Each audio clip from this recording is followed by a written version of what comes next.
welcome to N6A's Outcomes and Omelettes. We're joined, really happy to have our guest here, Mike Sweetney. Thank you for having me. Former NBA star. More importantly, we're excited to hear your story and your journey when it comes to mental health advocacy. Yeah. It's an inspirational story and one that, we're really excited to talk about for the next 20, 30 minutes. So thanks for coming in today, Thanks for having me. I'm excited to be here. By the way, just as a side note, we have at N6A in my office, I have what I call a bet on wall, and everybody has signed it who's been with N6A for the past 10 years. And Mike's the only person in our history who was able to actually reach up to the top without needing a stool. So thanks for that, Mike. No, thank you. Appreciate it. Also, I wanted to just give a shout out to Chef Eric Rizzetta over there on the omelet station today. Eric, great job. For those watching on video, check Eric out on Instagram at Chef Eric with a K-R. That's his Instagram handle. And be sure to book him for private events. He's great. Speaking of omelets, what did you put in your omelet, Mike? My wife gives me a hard time, but I'm a plain guy. I just put just both cheeses in it, and that was it. So just cheddar and Swiss guy, and that's it. Plain and simple, humble. I'm boring. We've had two guests, both have been humble. Yes. One had nothing, and you had nice, easy cheese. Okay, so I'm one step up there. All right, so let's, look, Mike, we're pumped to get into your story. Before we do, let me just introduce the audience and our staff to Mike Sweetney. So first off, Mike was the 9th overall pick in the 2003 NBA draft. I don't know if we have a lot of basketball fans in here. We do. Do we have any Knicks fans? Celtics? Wow. Sixers? Nets? Anyone a Nets fan? Orlando Magic fan? No? Golden State Warriors? No? Okay. All right. Anyway, so the 2003 NBA draft, check this out. The first overall pick was a guy you might have heard of. His name was LeBron James. Dwayne Wade was in the draft. Yep. Carmelo Anthony, and just behind them was the guy sitting to my right, Mike Sweetney. Yep. Mike was drafted by the New York Knicks. He had his own billboard in Times Square, and by many pundits and fans was really drafted to be the savior of the Knicks franchise. Which, if you're older like I am, you might remember one time they actually were good, but they haven't been good for a very long time. Mike played basketball collegiately at Georgetown in D.C. I just found out that he actually signed his letter of intent his freshman year of high school, just to show you how good he was. So Georgetown made him what were you, 10 years old? No, I was like 13, 14. That's crazy. Yeah, it's crazy, yeah. What was it like going through high school knowing you had an offer in your pocket? It was a big relief. It was one of the big reliefs knowing that, at least the next step in my life, college is taken care of at this point. So that's awesome. I just had to focus on just trying to finish through my high school career. It was good. Awesome. Good relief. Awesome. Yeah. Well, I think I was about 27 years old when I got accepted into college. So I'm just kidding. So Mike had a 14-year professional career, played in the NBA with the Knicks, played with the Bulls, also played overseas in China, Uruguay, Puerto Rico, Venezuela. Yep. More importantly, or most importantly, Mike today, not only does he coach basketball at Yeshiva University, but he's a spokesperson for depression. He's on a mission to destigmatize mental health in the workplace, which is a very serious topic. It's a topic that's near and dear to our heart at N6A, so we're excited to talk to you about that journey. We have your beautiful wife, India, and daughter, Stella, here. Thanks for coming in, guys. Happy Valentine's Day. Thank you. I heard Stella was the biggest personality in the Sweetney family. Oh, by far. Yeah, maybe we'll get her on stage then. So. All right, so let's get started. First, Mike, before we get into your basketball career, just talk to us about sort of your journey, what your background was like, where you grew up, family dynamic, that sort of thing. I know you were very close with your father, which has a lot to do with your story later on. I'm from Oxon Hill, Maryland. It's a little city outside of Washington, D.C. I grew up with both parents in the house, my mom and dad. Had an older brother. He used to have an 8-year gap difference. I grew up, like I said, normal middle-class family, normal life. Everything was just awesome. It was a good, good upbringing.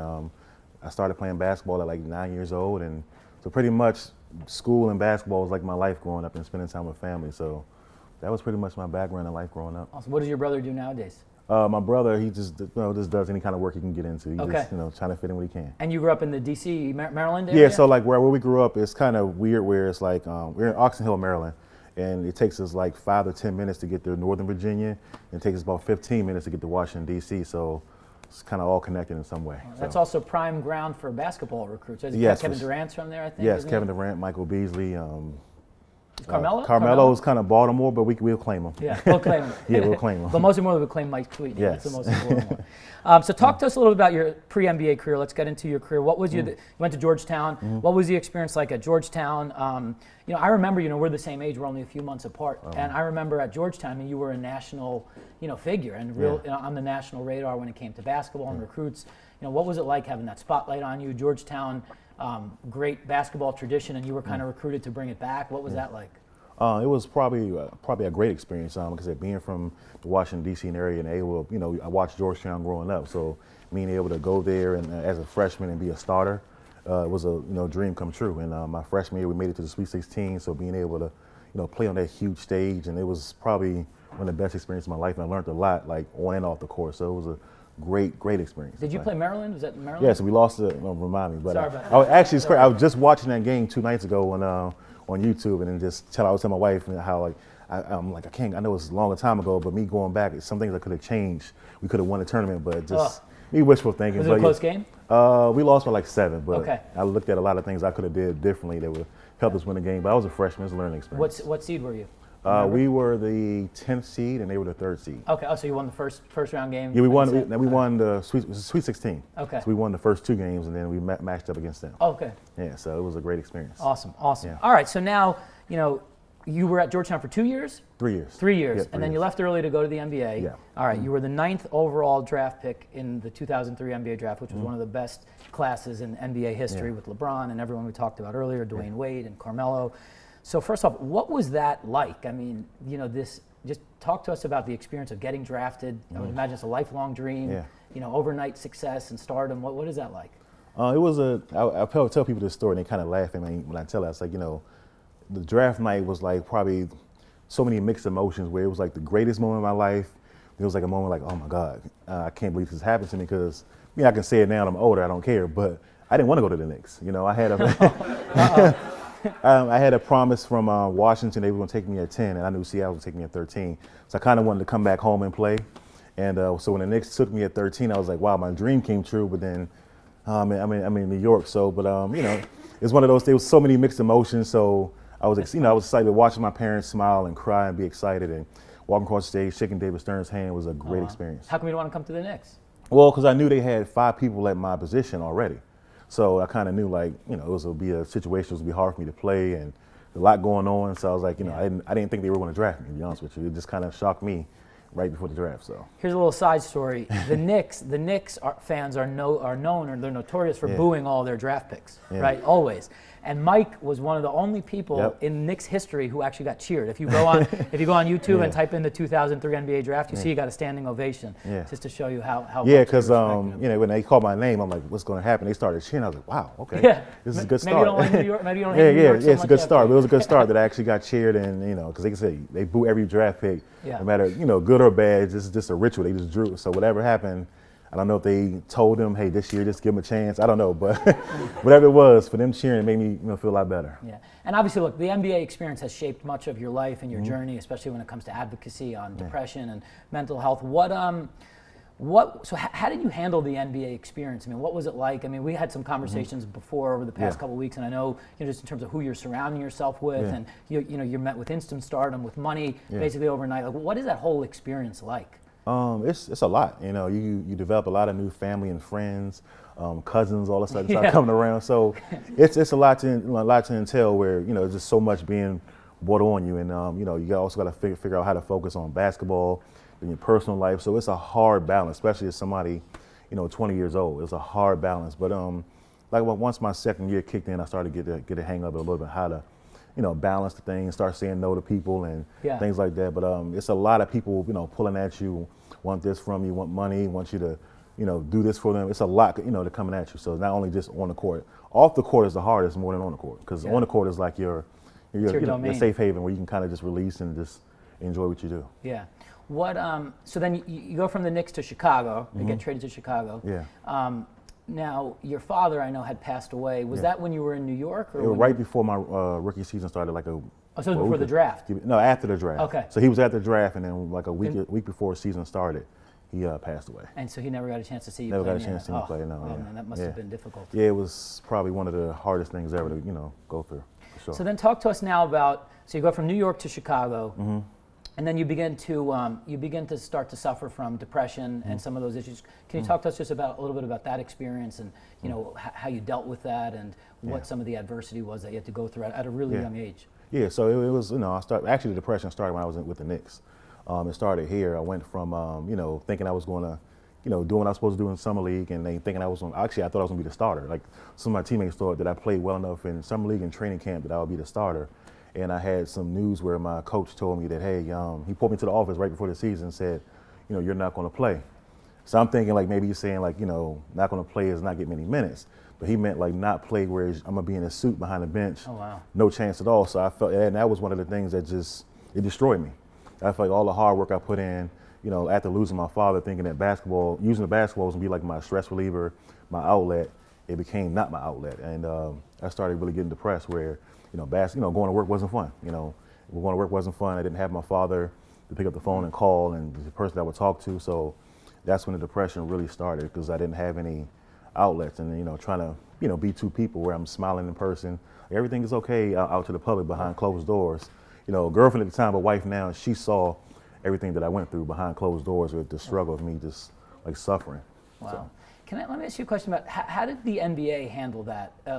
First off, do you think that depression and mental health issues, is that prevalent in the NBA? Do you think that, is it talked about? Is it open? Does the NBA provide proper resources for players to treat it and deal with it in a healthy manner? Yeah, so at the time when I was playing, no, not at all. It was just like, oh, we're sorry for your loss, and that was kind of it.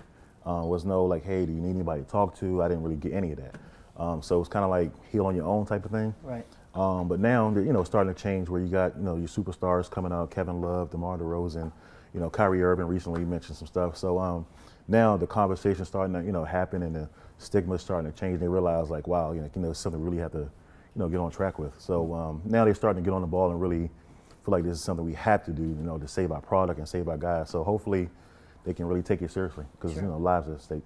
What was, so talk to us about the journey to the road to recovery and rehabilitation and just sort of where you're at today. I mean, you're at an incredible place, mentally and your spirit. It's just talk to us about how that changed. I mean, it changed so dramatically in a really short period of time, I would guess. It took years. I suffered, like 6-8 years. Wow. Like I suffered in silence. And, just for the longest, my wife, would tell me like, hey, you got to do something about this. And I think once I started having, my kids come into my life, I knew that the person I had to change for them. I couldn't be this, the role model and a father and a husband and a friend, just a person in general. I just couldn't keep living that way. And finally I decided that once I took a trip to Uruguay, South America, I met with a guy named Juan, and he kind of had like this big spiritual breakthrough where I kind of just released the things that went wrong in the NBA. I kind of accepted my father's death, and I started just to, just kind of move forward and say, this is the new person. I'm starting over from scratch. The NBA career might have failed, it didn't go the way I wanted to go, but I'm ready to move forward. Like, so once I kind of like released all that, things just started to get, going, not better right away, but I started to see progress. So that happened when you were playing in South America? Yes, I'm playing in South America because when I was in the States, I actually had a counselor. Okay. And it didn't work out too well. I kind of lost trust in the counselor. I always tell the story. The counselor, I kept wanting to express myself, and they just like, all right, cut the check, time to go. They kind of just like was just get me in and out. So after a while, I felt like I didn't trust the person, so I just stopped telling them. I told them what they wanted to hear, and he thought I was okay, and I wasn't. So, yeah. Wow. So what were some of the things that the gentleman you met in South America, what were some of the things that he did differently that helped get through that? I think differently with us, we spent breakfast, lunch, dinner, practice. We spent like days together, and it wasn't just attacking your mental health. It was just like, hey, sometimes it was friendship talks, sometimes it was mental health talks. It was like a good balance, and we kind of just had that. I felt that trust in him. I felt the trust in him to share with him anything I was going through. So once I had that breakthrough where I started getting God back in my life, that's where things kind of started to change. So he definitely helped me. It was a slow process. It wasn't just you see a counselor 1 hour is literally from sun up to sundown. I'm seeing this person. So right. He kind of like he forced the issue, and and I trusted him. And he was involved with the team, or that was a mental health professional? Or? So he was actually involved with the team because the team told me they had somebody for me. I was like, I'm like going to a foreign country. Are you sure this is going to work out? I wasn't sure. And And luckily, it was probably the best decision I made. Wow. And he was in the field. He knew what he was doing, and he knew how to reach me. I guess he figured me out in a couple of days, and he knew what to do, what not to do, what to say, and how to figure it out, and how to react. So it was God good. bless. Did he? Do you still stay in touch with him? Yeah, for sure. We still we talk on Wow. WhatsApp off and on. And was your family with you when you were going? No, through they that? never took any trips. Only trip they Okay. took for me was Puerto Rico, because I went to a lot of places that wasn't too safe, I'll say. Okay. And so they they stayed home. But They didn't make the trip to China or to Venezuela? no. Venezuela, China, no. No, you got The only one they took was Puerto Rico, which is obviously Okay. U.S. territory, and it Yeah. was. If you ever go back, by the way, feel free to invite me. I would love to go. Okay, for sure. All right, let's talk about, we do a lot as a company, and obviously, bringing mental health to the forefront and destigmatizing that in the workplace, super important nowadays. So let's kind of change the topic a little bit and apply it to, a work setting. Number one, you talked about the NBA, first off, which is a workplace in itself, doing things better today than when you were a player. How pervasive do you think mental health issues are in the NBA in terms of like how many players are dealing with similar things that you were dealing with when you were active? Oh, it's a huge amount of guys that go through it. You'd be surprised that it's a hard balance, because people think, I think about a year ago, I heard Charles Bucket make a comment like, how can Kyrie suffer from mental health or be depressed? He got $100 million in the bank. So people automatically assume that because you got all this money in the bank, you should be happy. Like, money can't buy happiness. Money can't deal with, your mom going through a health issue, and you got to try to balance your life. At the end of the day, people are still human. Whether you got $1 in the bank or $100 million in the bank, you still can go through anything in your life. So I think, that's a huge, thing.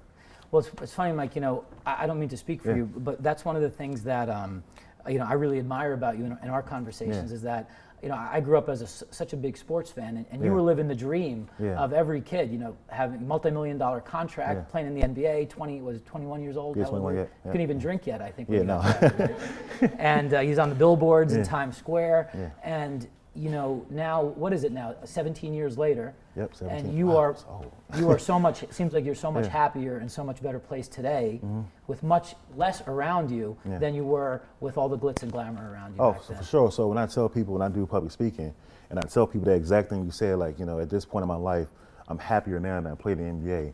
And people look at me like I'm the craziest person in the world. I was like, no, I'm at peace. Like, I'm coaching youth and I'm giving back and I'm, sharing my story.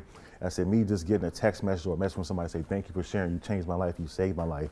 You helped my cousin, go through something like, that is just fulfillment for me. You can't put a price tag Can't put on a price tag on it. So it's one of those things. I'm probably in the best headspace I've been in my life.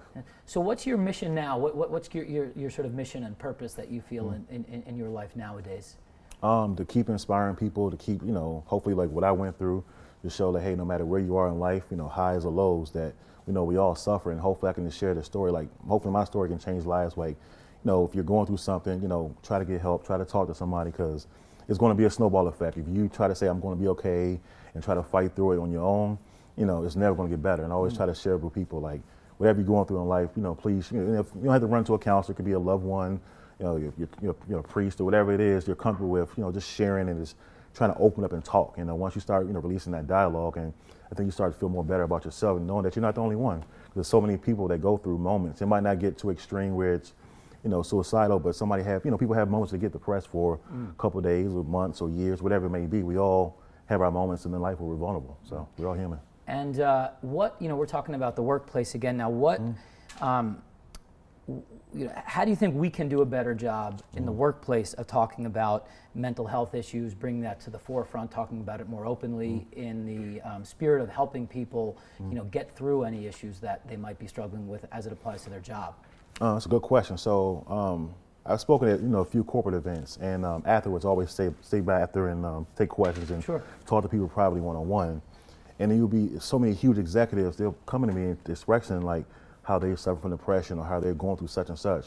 And I think most people find it hard to balance, trying to balance with work life and home life, and trying to balance it. We all go through it. So I think trying to balance that work life and home life, and just, if you got a deadline to meet or you feel like you're not doing well with your job, like some of those things take a toll on people. And I'll just say one of those, for my advice, I'm not a doctor. I think my advice is just, I'm a person like, if you go in, you give it your all, and it's going to be what it's going to be after that point. You know, holding on to it and like taking it home, because like, you go through stuff at work, you take it home, your spouse may feel it, and your kids, senses that energy. So it's one of those things you got to just find a balance, a way of just leaving your work, at work, and when you get home, be there. Because when you try to balance those two things out, it always ends well. And that's the majority of the stories I hear, where people are stressed out at work and they take it home and they're fighting with their spouse, or yelling at their kids for no reason and things like that. And so just trying to find that balance of just how to just deal with it. That's great, by the way. What would your advice be to somebody on the other end of that, who's the employer? So somebody like me, for example, I'm running a company, and what can we be doing a better job of to help get employees the resources, the help they need, or to bring something like this to the forefront if they're if they're dealing with these sort of issues? I'll just say, like you said, what you're doing now is great. I think having an open dialogue, showing that, hey, no matter what you're going through, you can come and talk to me, or we have resources that can help you. I think just having those things exposed, would really help people, because sometimes, meeting you and you've shown that you're a guy that you can approach, and just, having that dialogue, making sure that we say, hey, if you're going through something, it may not be me, the boss you're comfortable with, talk to one of your, associates that you're working with beside, what you're going through, but just trying to hold it in is not going to work. So let's keep, find a way to have this conversation so we can help people, feel comfortable. Because I think once you start having a conversation more, people feel more comfortable, like, okay, I'm not alone. So I think the conversation is keep having it and keep having the resources to help, because we can have the conversation all we want, but then, sometimes, okay, we have the conversation, now what's next? Right. So making sure once we have it, okay, you're going through this, now here I have this resource to help you. So it's, a couple steps I have. Yeah, no, look, that's a powerful message, because I think a lot of companies, and mental health in the workplace is obviously, it's such an important, and it's a hot topic right now. I think a lot of employers associate the solution with money sometimes, where it's like, we have to get professional help for which is certainly an aspect of it. But I think your message is, the real road to destigmatizing mental health is done through messages and through words and through open dialogue, and I think that's a really powerful message. Yeah, for sure, I agree. So like you said, the dialogue helps out, and also what you do, like you say, you do this once a month, where you have a breakout session where everybody can relax for an hour or two from work and just, get away from it. So I think just having little things where you can say, okay, every day, 5 days a week from 9 to 5 is strictly work. Maybe some days, break it up where somebody just can have a break instead of it just being a lunch break. Just have something where it's something off of work, and just kind of, find that middle balance. Yeah.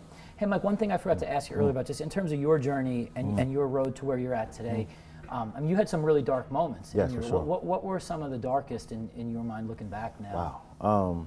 I think some of the darkest, my wife, she's here now, she can tell you, I think probably the time when I packed up my car and I, wouldn't come home for months, where I was sleeping in parking garages, parks, anywhere you can think of. I was just there. I couldn't face the world. I felt like a failure. So I just couldn't face anybody. So I was hoping that something bad would happen to me. So, those are some of the darkest moments, and, trying to take pills to take my life. And those things, those are some of the darkest moments I've had. How much of the anxiety back then was triggered by your professional, career, which I guess there was something you mentioned about some of the struggles with the Knicks and getting benched and that.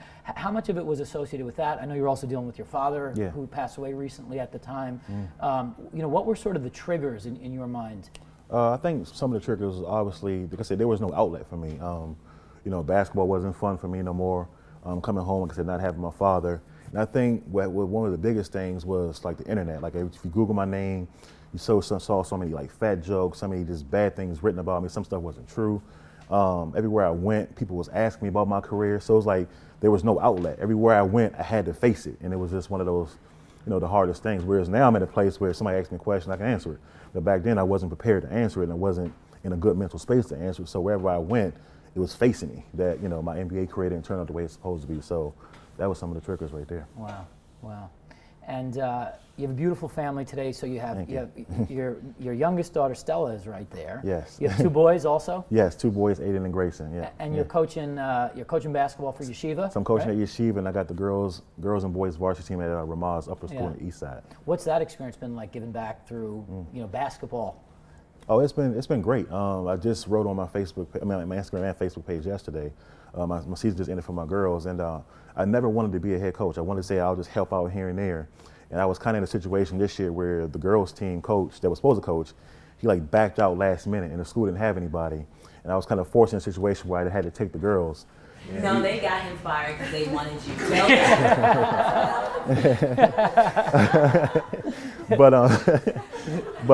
That's part. But it was probably one of the best experiences ever. Like they gave me, I look forward to going to practice every day, coaching them, and just being around the kids. And most of them knew my story. Most of them Googled it and saw it. So I had a few kids that would come to me privately and talk to me about their situation. So just not only just coaching basketball, I taught a lot of life lessons. Like I shared my experience. I was open with them. Everything that I went through, I shared with them, and I helped a lot of kids out this year, and that alone just made me fulfilled. Awesome. By the way, if you couldn't tell, India, Mike's wife, beautiful wife, is a former radio personality. So. Yes.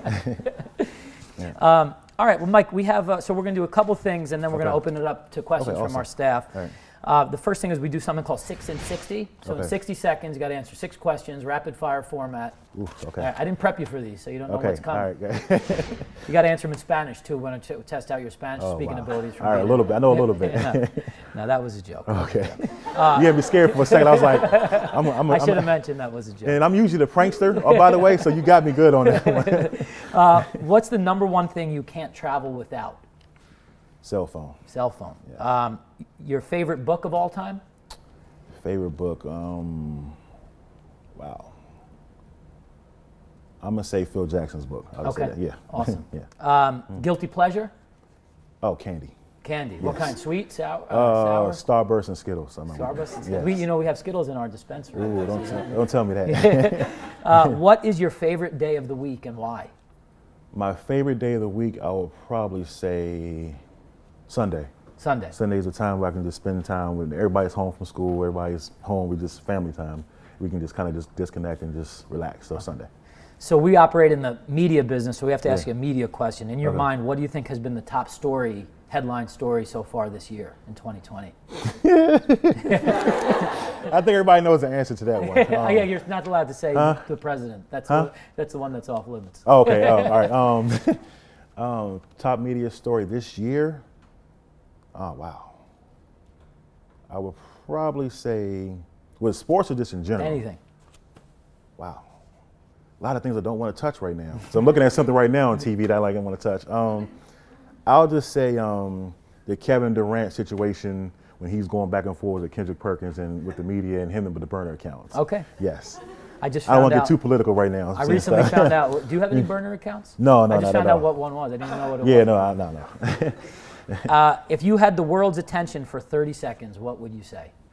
30 seconds, I would share my story in 30 seconds and try to change the stigma of mental health. Amen. Yeah. So we do something at N6A called an N6A personality survey before we hire any of our staff members. Okay. And it's about 50 questions that are customized for our culture. So I'm going to ask you 3 of them. Okay. And we'll see how well you would fit in. I think you'd fit in really well at N6A. I think you'd be much better in this chair, by the way, than the guy who's in this chair. If you were nominated for an Academy Award, what category would you want to be in? Ooh. Best actor. I was going to guess supporting actor with you. I'll say He's best not actor. so humble after all. I'll say best actor. I'm going for it all. Best actor. If your friends had to assign a Twitter hashtag to describe you, what would it be? I'll just say either never serious or prankster. Okay. One of those two. I like it. So we send our top performers all over the world to these great vacations, and these are a few of the places we've sent our top performers to before. Which would be the one that you would most want to go to if you were the top performer at N6A? Aruba, Barcelona, a cruise in the Caribbean, Casablanca, Greece, Paris, Brazil, or Italy? I would say Paris. Okay. Because I was supposed to take my honeymoon there, and I didn't, and my wife never lets me hear it. I got to hear that story. And so I'll say Paris and make it up to her. Okay. When did you get married? 2007. Okay. So August 4th. Okay, so you're going I on think maybe about it for a 13 second. years. 13 Yeah, years. yeah. Awesome. Yeah. Awesome. Well, thanks. Hey, Mike, I appreciate you being here. Mike thank you. Sweetney, everybody. Thank you. Awesome job. Appreciate it. Awesome. Thank you. Awesome. Thank you. We're going to open it up. I don't know how we're doing on time. I think we have about 5 minutes or 10 minutes or so? Okay. Questions for Mike from the staff? So what do you think has changed about professional sports since the time you were playing to today? Oh, wow. I think one of the biggest changes, is the media attention around it, where it's now you have so much, because I played in an era where I think Facebook was barely coming out. So now you got Twitter, Instagram, Facebook.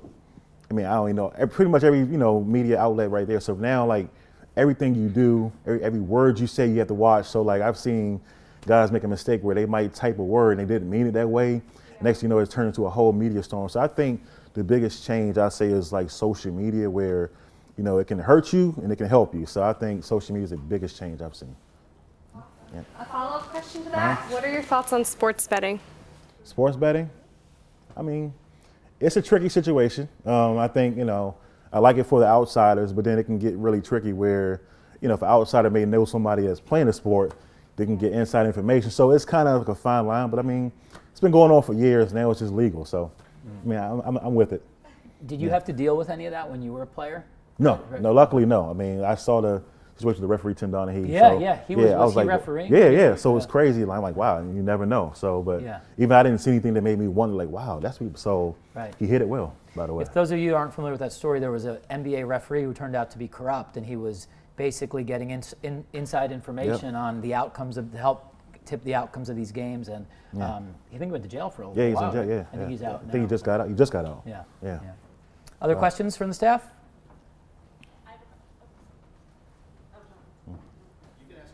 Okay, I was going to ask if your sons or daughter had the opportunity to leave college to play professional sports or to pursue their career and not finish college, what advice would you give them?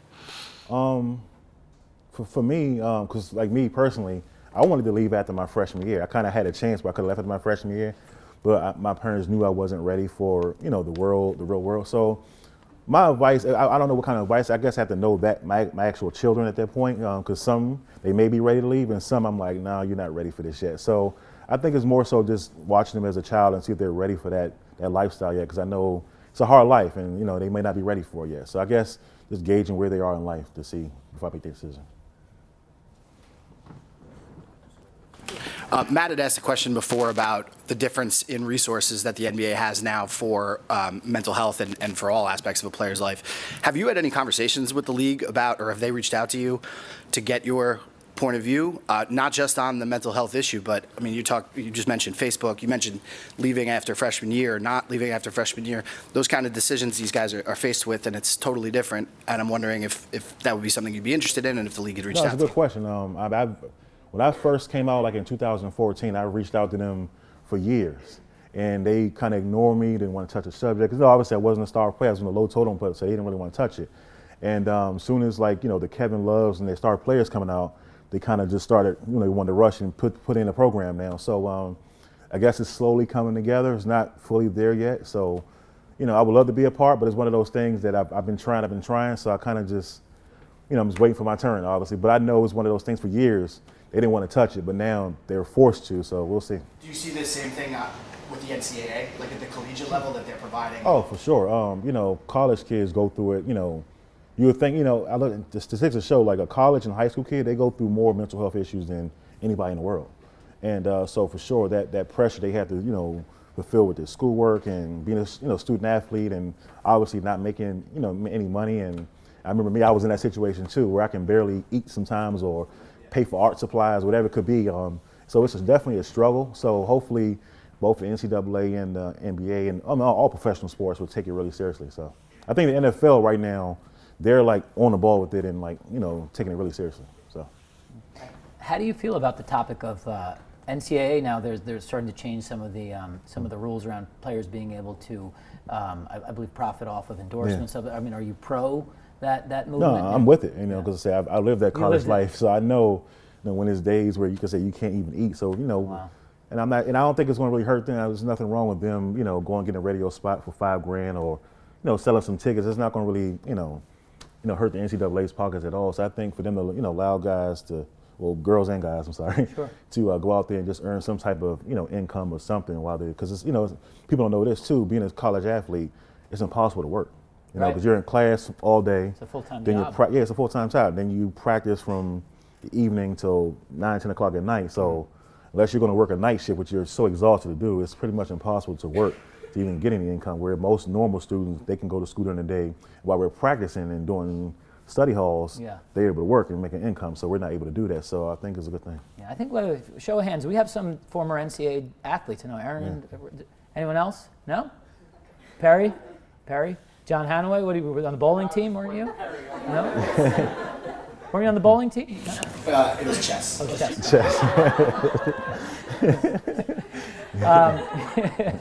Sorry, I had to do that. I think we have time for one or two more questions. But if anyone, does anyone have another? Aaron and then Gabrielle? Okay.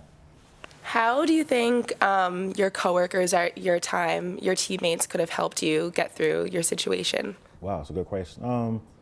I think one of those things, I had a couple. I had two when I was with the Knicks, Allen Houston and Charlie Ward. I think they saw something that was going on with me, and they tried to, to talk to me. They tried to get me to come pray with them. They tried to get me to come to service with them. But I was so far gone, I was just mad at the world that nobody can tell me anything. So I did have a couple of teammates that saw it in me and tried to help me. But, a lot of guys sometimes, especially in the NBA, most guys, they got so much money, they're in their own world. So they're not really paying attention to if the next guy is like sad that day or nothing like that. So it's kind of tough. Gabrielle? Who's your favorite reporter and what's your favorite news outlet? Ooh. Favorite reporter? Wow. I'll say Bruce Beck. Bruce Beck. He was with me when I was with the Knicks, and he always, did right by me. Never wrote anything bad about me.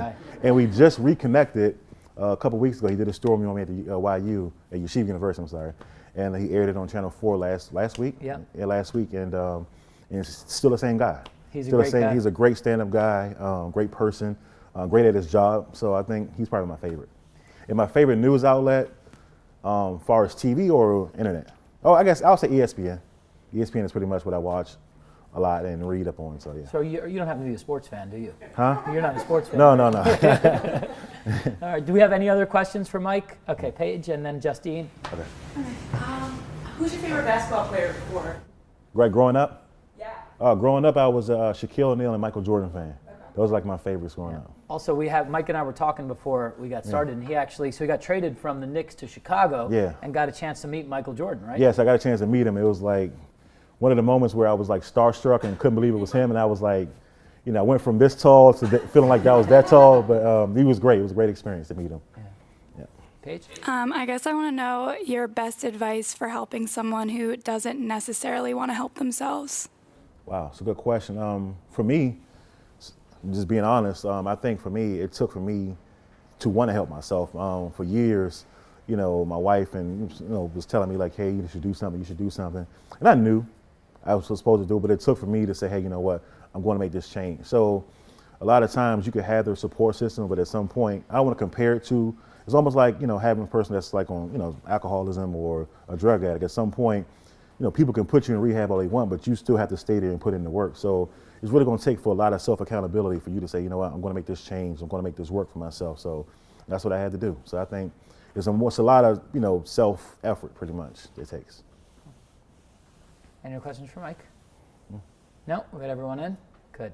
All right, well, Mike, thanks again for doing this. Thank you. Appreciate it. You're welcome. Thanks for having me. Appreciate it. Thank you. Thanks to Mike Sweetney. This is just someone from the staff for you to say thank you. Thank you. Thank you, guys. Appreciate it. Okay. Thanks, guys. Awesome. Mike, great stuff. Appreciate it.